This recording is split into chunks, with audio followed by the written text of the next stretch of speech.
Health news మీకోసం.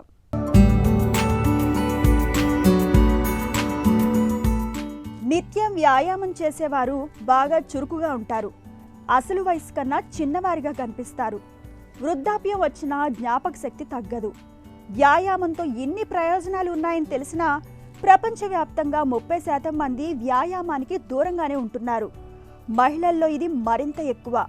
మహిళల్లో దాదాపు 60% మంది అసలు ఎలాంటి వ్యాయామం చేయడం లేదని పరిశోధకులు చెబుతున్నారు.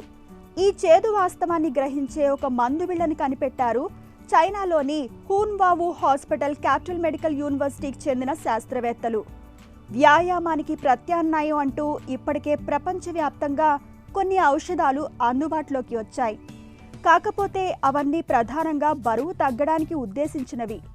చైనా శాస్త్రవేత్తలు ఆవిష్కరించిన ఈ మందు బిళ్ళ వృద్ధాప్య లక్షణాలను అడ్డుకోవడంతో పాటు యుక్త వయసు నుంచి వ్యాయామం చేస్తుంటే శారీరకంగా మేధోపరంగా ఎంత చురుకుగా ఉండగలమో ఆ స్థాయి ఫలితాన్ని అందిస్తుంది. క్రమం తప్పకుండా వ్యాయామం చేసేవారిలోని కిడ్నీలు బీటైన్ అనే అణువుల్ని ఉత్పత్తి చేయడాన్ని పరిశోధకులు గమనించారు.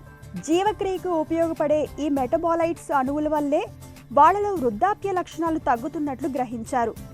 6 ఏళ్ల పాటు పరిశోధనలు చేసి వివిధ ప్రయోగాల ద్వారా బీటైన్ని మందుబిళ్ళగా వాడి చక్కటి ఫలితాన్ని సాధించామని శాస్త్రవేత్తలు ప్రకటిస్తున్నారు.